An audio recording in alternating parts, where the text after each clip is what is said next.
is the 20th anniversary of the amazing Ice Age 2, The Meltdown. Or for my money, the last good one. Sorry, Buck Wild stands. Not quite your guy. Demonstrably, things clearly started going off the rails after the whole dinosaur underworld thing was introduced, which has only continued to loom over the franchise ever since. Even the 6th movie is apparently gonna try and narratively factor it in. Nah, this second one doing a riff off of Noah's Ark and global warming's much more plausible. Of course, these movies have always embraced a degree of absurdity, with their little saber-toothed squirrel causing planet-altering events. So we're never expecting a prehistoric documentary from these movies, but I much prefer the level they were at right here, in the very first sequel, as opposed to the Fountain of Youth magic asteroid that came about in the 5th movie. Not to mention the size of the cast in this one, compared to the 5th's extended family tour, where even Sid's nan and Peach's fiancé were added on. Adding just 3 new characters in this one feels relatively quaint. And dare I say, there was even some enthusiasm still in the barrel, because it wasn't even really a franchise at this point. It was just a sequel to a hit movie. But now, let's finally cover Ice Age 2. We begin with, of course, a bit of earth-shattering silent comedy with Scrat. In the most literal of senses. But rather than trying to push his nut into something, only this time it's water spraying over the thing.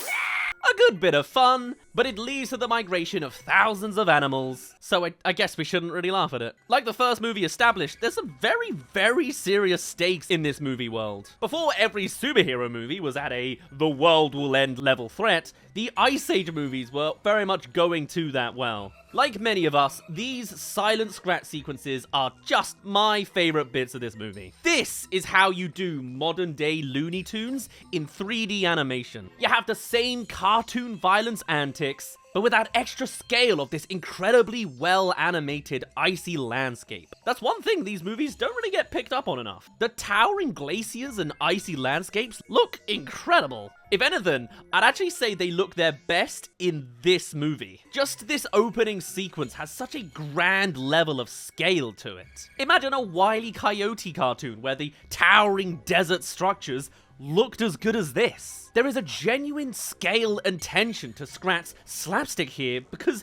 you can really feel that he's that high up. The slapstick itself is also persistently inventive, much more than the rest of the movie. Him struggling to pull himself back with his tongue, him stretching himself to plug all the holes, the sound design of the water moving through the huge glaciers as well continues to sell you on that scale. Like, that's the thing with Scrat. He's a cartoon character who has a catastrophic effect on realistic environments. From this initial opening, we then go to this icy water park where it seems the animals who migrated in the first movie have made it their home, where we quickly establish that things are warmer than they seem. This is too hot. What would it take to make you happy? Oh, I guess that's a pretty short ice age. More of an ice year, unless Manny and Co are now decades old. Mind you, after the meltdown, the ice does just sort of stick around. So I guess this is more of a brief interlude. And amongst this swimming pool of melted glaciers, our favorite triangle-faced sloth Sid emerges as the self-imposed lifeguard and camp organizer. No running, James. It's all about respect. I say that. He's actually, of course, just being bullied by the children. Stop picking your own. I'm telling you, something's wrong with these damn kids. Bury him!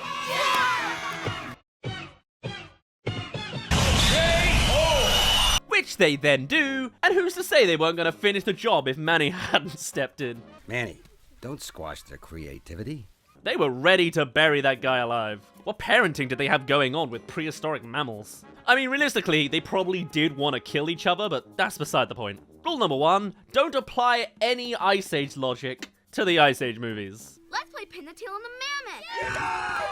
Pin the tail on the largest ever mammal animal? Yeah, good luck with that, small child. But it's Manny and Diego's doubt in Sid being able to run this camp of psychopathic children that begins Sid's character arc. You need to start treating me with some respect. Wanting to break out of his loser position, and I swear they're just seeing how many S's they could put into Sid's dialogue at this point. Kinda surprised John Leguizamo hasn't developed an actual lisp from 20 odd years of this. Meanwhile, as Manny tells the kids a story, we also launch into what will be his arc and the central emotional thread of the movie. Then where's your big happy family? What did you say? Girl, there is a soul-destroying cave painting I need you to see in the past. Emotional damage! I've said this in basically every Ice Age video that I do, but one L of this movie is that it ushers in a humanless world, which in reality would be better for every other animal, but part of what made, I think, the first movie so good was this threat that humans are hunting every animal they can get their cave-aged teeth into. You know, the thing that historically happened in the actual Ice Age. A lot of these animals aren't around because humans hunted them to extinction. With Manny's backstory from the first movie being what it is, and this last mammoth storyline they have in this one, it feels like completely washing the franchise of even a mention of humans was a misstep at step 2. And that's not even getting into the fact that Manny's backstory kinda gonna vanish in this movie. But anyway, Manny's sad eyes in play.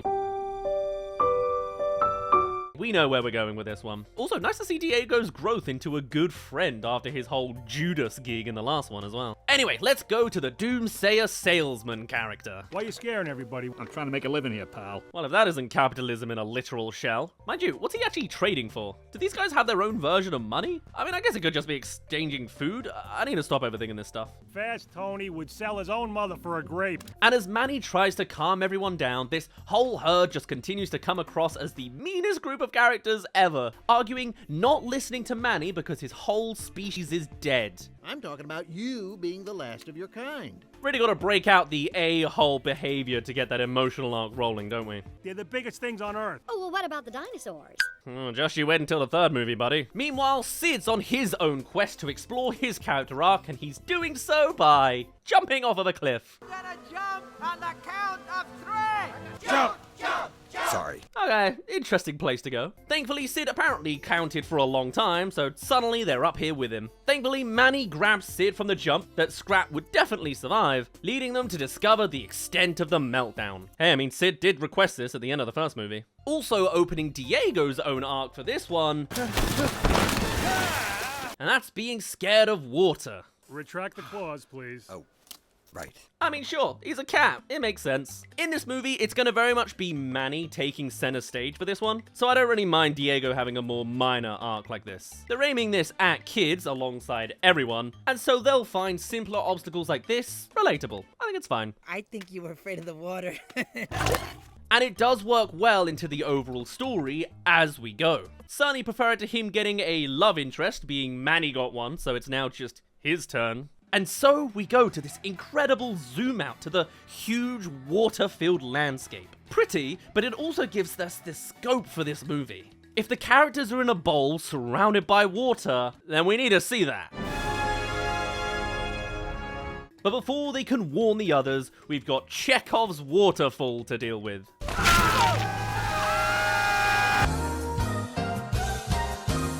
You can't mention it without using it, I guess. Particularly after fully animating the model of said waterfall. Anyway, the stakes are then set. The dam's gonna break. The entire valley's gonna flood. And to be fair, the threat is exclusive to the animals in this valley, which kind of makes the stakes feel less bombastic than later entries. Like, it's a large-scale threat without having a world-ending twang to it. It's just good.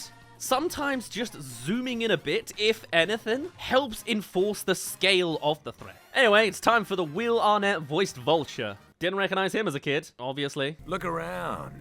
You're in a bowl. And it's here we get the slightly video game logic Noah's Ark plot device, in which, at the end of the valley, there just happens to be a large boat for all the animals to get on, which does turn out to be a hollowed out tree, but damn, that thing must have been the biggest tree to ever exist. Unless God himself actually put it there, and that's something that's part of the Ice Age universe. Though if it is, I'm pretty sure that Scrat is this world's god. Dude pinged around a bunch of planets later down the line.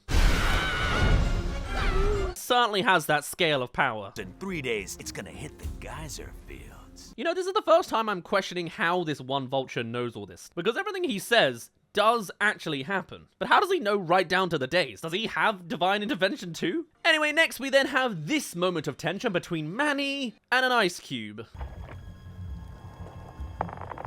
Of course, this ice cube has the frozen antagonist in it, and in a way, I quite like that Manny senses the threat from it, as if his animal stinks are giving him that. And as we'll soon see more of, this sequel hasn't lost the darker, life and death humor of the first one. When it looks like there might be a fatality, I call the dark meat! Even being off camera, it returns that sense that these are animals in a mortal world, which initially felt a tad undermined by animals of all shapes and sizes flying around a water park at the start. Not that I'm cheering for more characters to die, but yeah, maybe just a couple. And maybe if they did take a couple of protagonists, we wouldn't have the ensemble bloke we have nowadays. I was born in this hole, now I die in this hole! This scene in general, though, I love cutting between the different animals and their responses. They all have little gags to run with, which is what I like from the opening herd scenes in the first movie as well. A perfect good expansion of that exact archetype of this part of an Ice Age movie. I'm sure there's crap where we're going. This was a gift from my mother. Unless they jumped on other animals, I don't think the dung beetle family made it. Even if the fatalities aren't documented, I'm gonna throw them in for you. Fatality. I'll tell you one fatality I wouldn't be saddened about. This guy rubbing the extinction of Manny's species in his face. The last mammoth. Take a hint, buddy. Damn!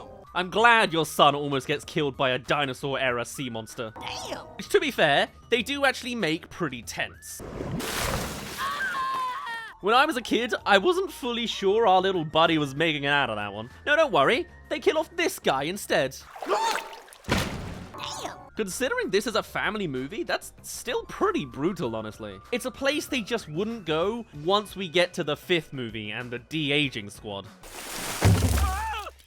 Sure, there's not too much to these non-verbal villains, but honestly, it makes sense for this earlier end of the Ice Age movies to have antagonists like this. They're just creatures who are hungry and want to eat. That's all you really need. Did the dinosaurs in Jurassic Park need backstory and emotional depth? Nowadays they do. Considering the bigger threat of the Meltdown itself too, it kind of makes sense that the other antagonists are also some form of natural force. As natural as 2 pre-meteor sea monsters suspended in ice and still alive can be.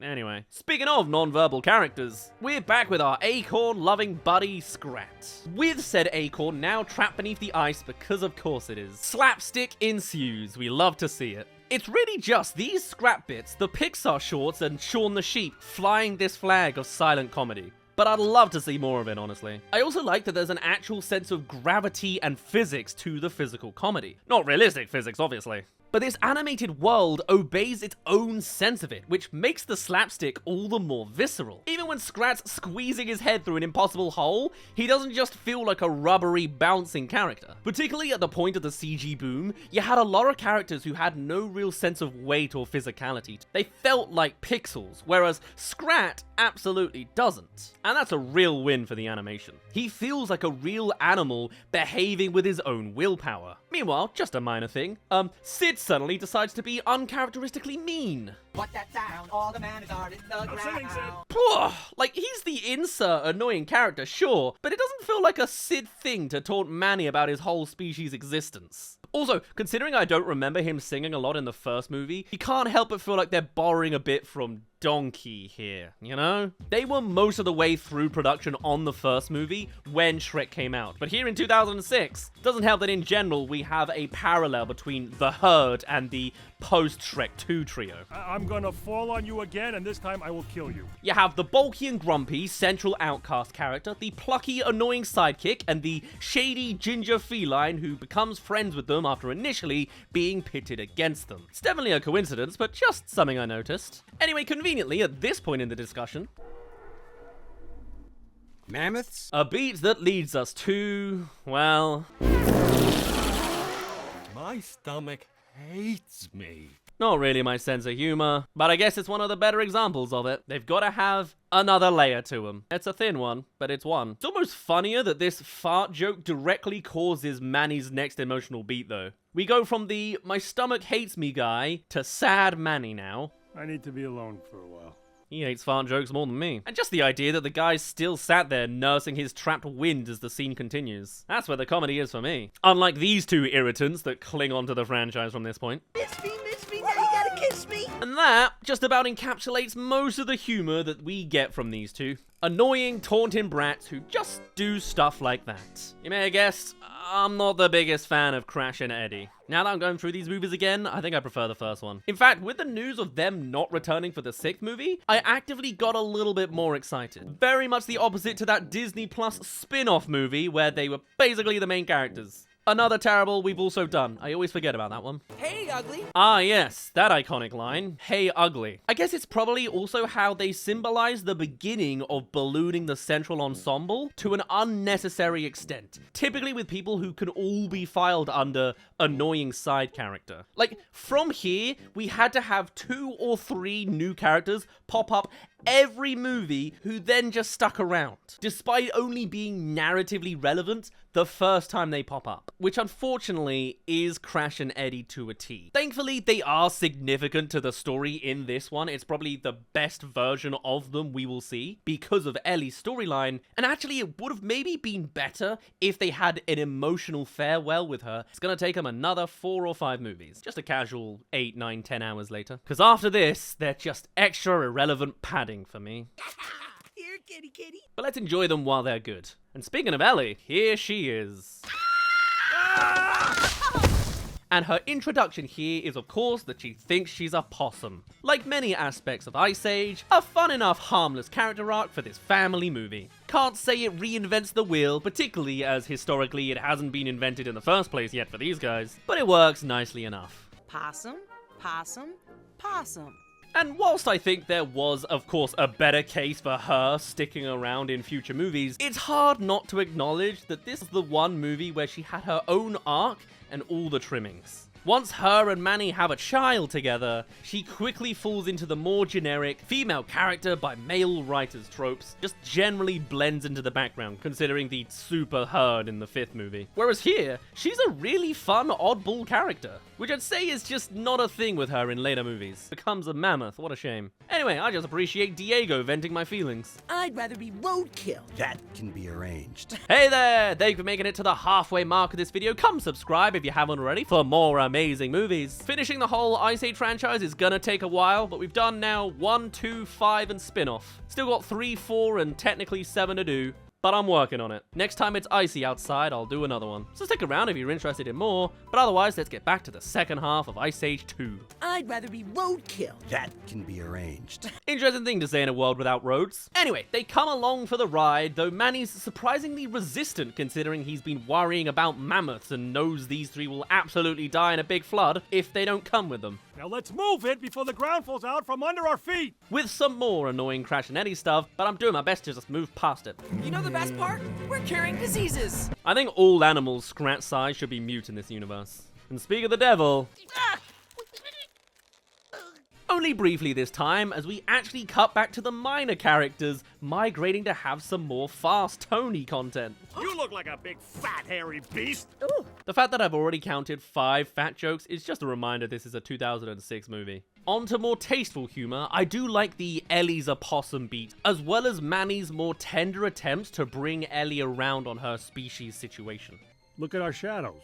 We match. It's often a trope of the big grumpy character to have this quality, but we've seen it done well with Manny in the first movie with the baby, and so it's nice to see this continuity with his character here, especially because you ain't gonna see it later. And with his tragic backstory, of course, we know why he's simultaneously this gentle soul with an angry exterior. We also briefly touch base with Diego's fear of water, inevitably to come to a head with the eventual water-heavy climax. And I do enjoy this line. The ice may be thin, but it's strong enough to hold a 10-ton mammoth and a 9-ton possum. And here we are. Now it's time for our first run-in with, I guess, the villains of this movie. They're just hungry, really. I'll call them antagonists. Creatures, not enemies.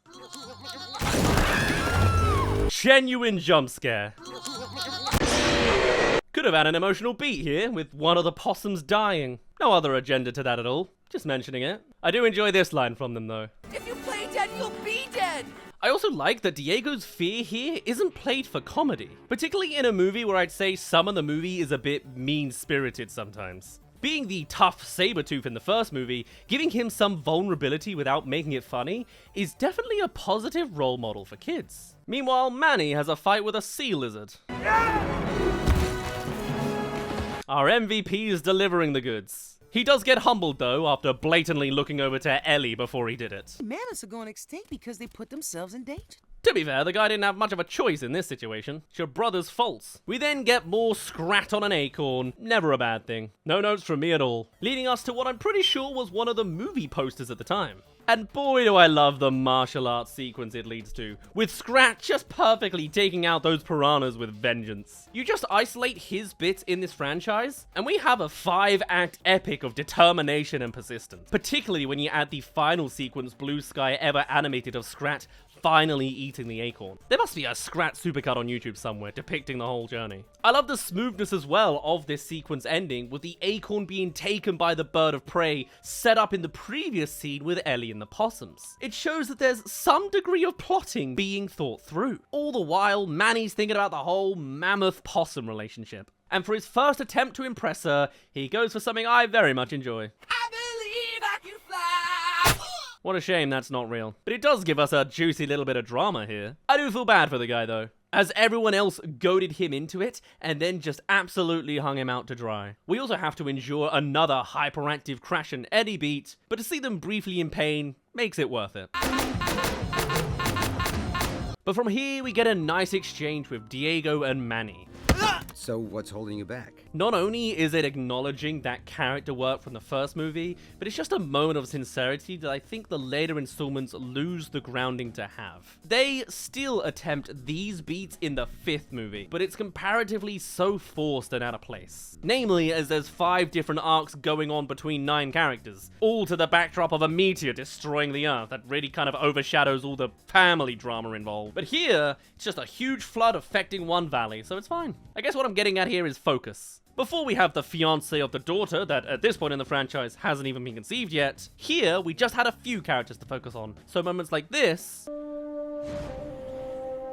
have their impact. It's here that there's more to Ellie's belief she's a possum than a comedy thing. It's a by-the-numbers backstory, but hey, it's done well. A completely wordless flashback tells us all we need to know, both on backstory and in the present, Ellie coming to terms with who she really is. It has an active role of Ellie remembering as opposed to a flashback for the sake of it. It's great storytelling, which isn't a word I can attach to a single part of subsequent movies. The later ones especially. Right up to looking at Manny, not a single word is said, yet even a 3-year-old could follow what just happened for Ellie as a character. I think the non-verbal parts of the Ice Age franchise are always some of the very best, in animation as a whole. And as we return to the dialogue, we have a bit of dorky Manny going on. I understand why the Possum Boys didn't find me appealing. As far as mammoths go, you're, He does proceed to talk about her butt, but hey, it's wholesome in a crude Ice Age sort of way. What about it?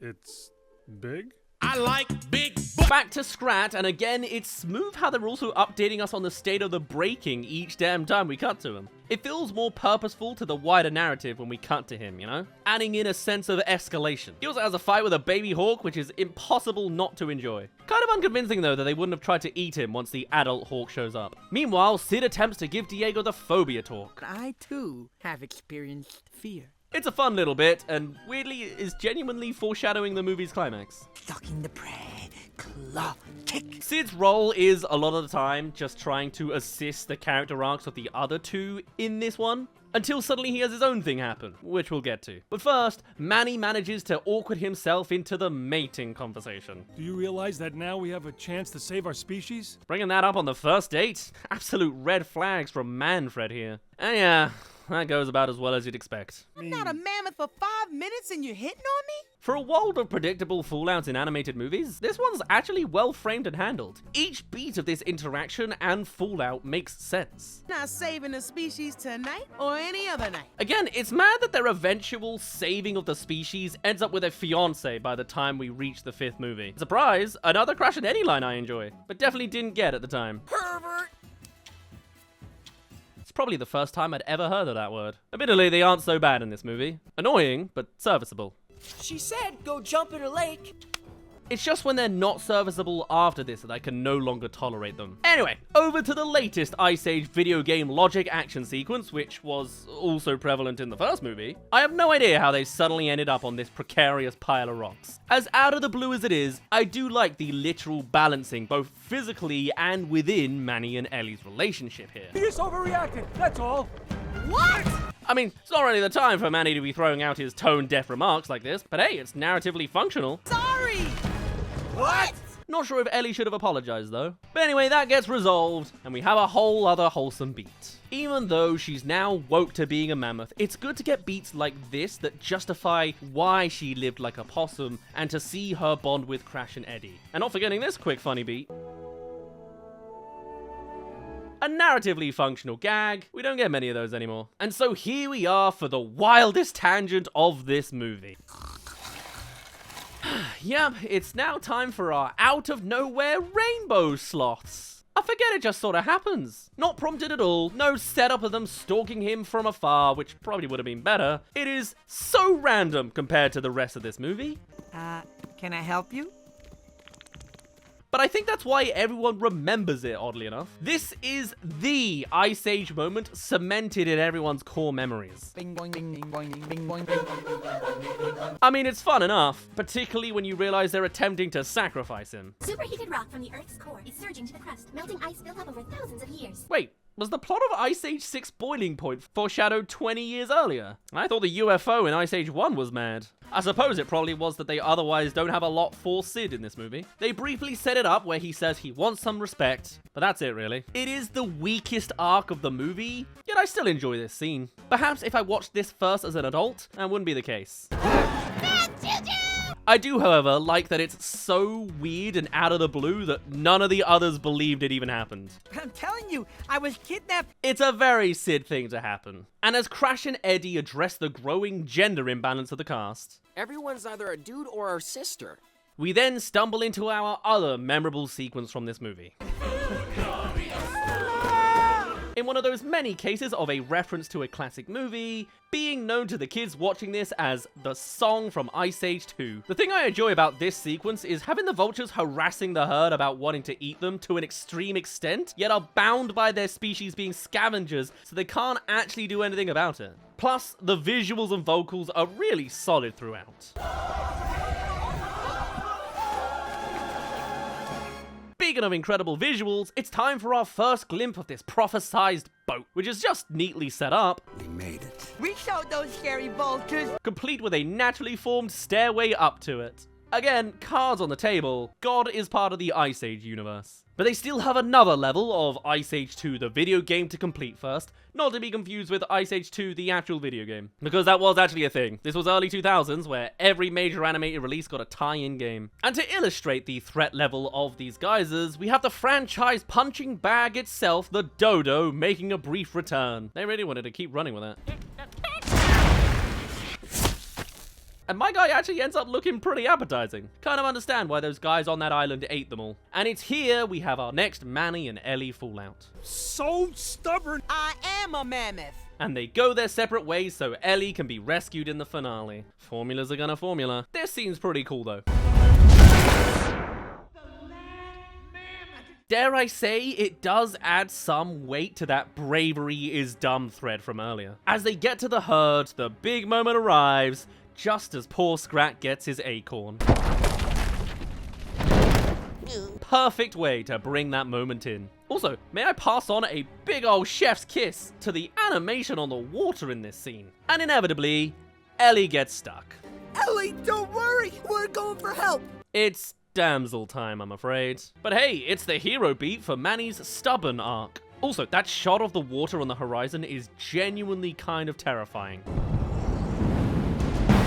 So we're into the climax. But unfortunately for Manny, his climactic hero moment in a mid-naughty sequel doesn't come complete with Jennifer Saunders banging out "I Need a Hero" this time. Instead, he has to move a big rock and battle the monsters the writers defrosted earlier to give him a challenge for this specific scene. But first, Diego has his comparatively more straightforward arc to contend with. I am not your prey. I am not your prey. And again, I like the small touch that he's still not fully comfortable in the water. Even babies can do it. Come on! Rather than the usual thing when a character in a movie just magically overcomes a fear. Whereas here, his continuing struggle actually makes the feat of overcoming the fear more impressive. You did it, buddy. You kicked Waters' butt. But they're quite literally not out of the water yet. Manny's got an underwater kaiju fight to contend with first.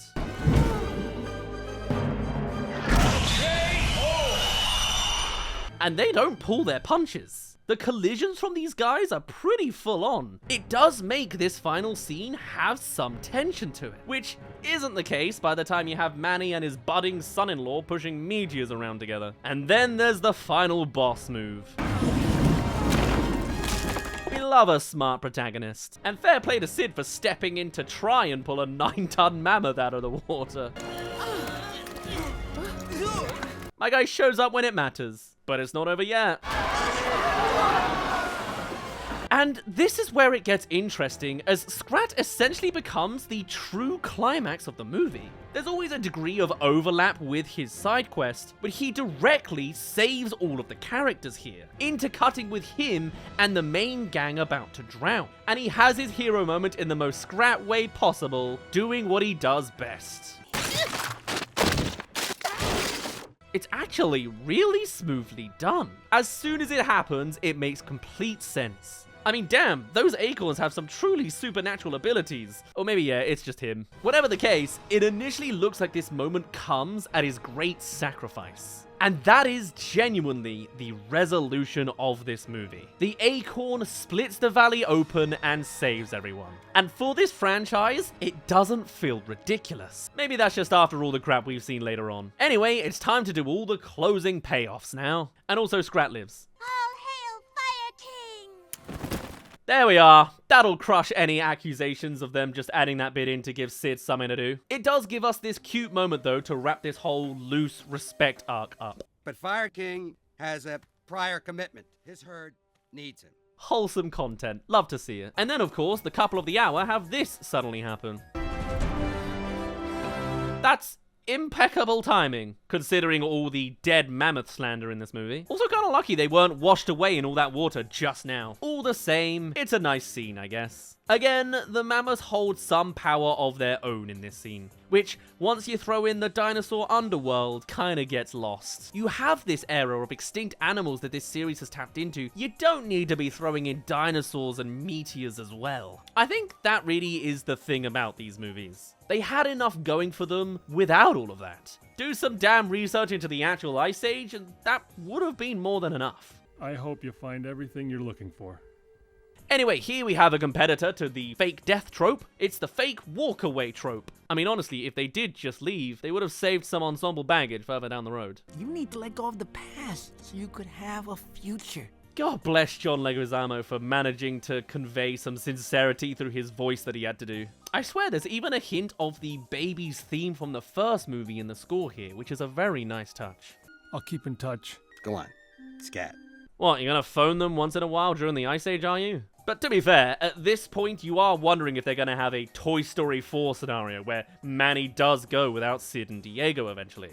Of course, this was 13 years before Toy Story 4 even existed, but you get what I mean. I wouldn't have hated that ending, honestly. I don't want us to be together because we have to. I want us to be together because we want to. It's a sweet ending, and sure, predictably, everyone sticks together. Herd being to Ice Age what family is to Fast and Furious. And one thing I haven't for some reason appreciated until now is how good the character animation on Manny and Ellie actually is, considering it predominantly relies on eye expression alone. Because that's what happens when your character's face is largely dominated by a trunk. But your herd's leaving. We are now. We have one more check-in with Scrat, in which he goes through the Tom and Jerry-esque heaven sequence, except with acorns instead of dark jokes about kittens being thrown into rivers. Thanks, Tom and Jerry. Ending, of course, with his misfortune, with one crossover tease. I saved you, little buddy. Weird to call it a crossover when they're both in the same movie. And then that was Blue Sky's not terrible Ice Age 2: The Meltdown. I'm not going to pretend that this matches the height that Pixar was reaching at the time, or even DreamWorks for that matter. Nor would I actually say it was better than the first movie. I think I just had nostalgia goggles when I was a kid and liked better animation. But all in all, I'd argue that Ice Age 2 is an ice-solid sequel, as well as potentially the only good Ice Age sequel we got. Maybe that is a hot take. We'll get around to the third movie eventually, next year when we're back in winter. I know the third one has its fans, but even that, I think, was me checking out as a child that I never chose to watch it as a kid. And then I think most people older than 11 years old were kind of checked out by the time 4 or 5 came along, you know? Even still, on that note, I shall finally end it off there. My name's been Daz. Thank you very much for reaching the end of this video. Do tell us your thoughts on Ice Age 2. I'd love to hear comparisons with 1, 3, 5, and the Disney spin-off. Or hey, let's talk Ice Age 6, since that's coming up at some point. I'd love to hear all of your thoughts and more, but otherwise, I shall see you all in a little bit. Cheerio!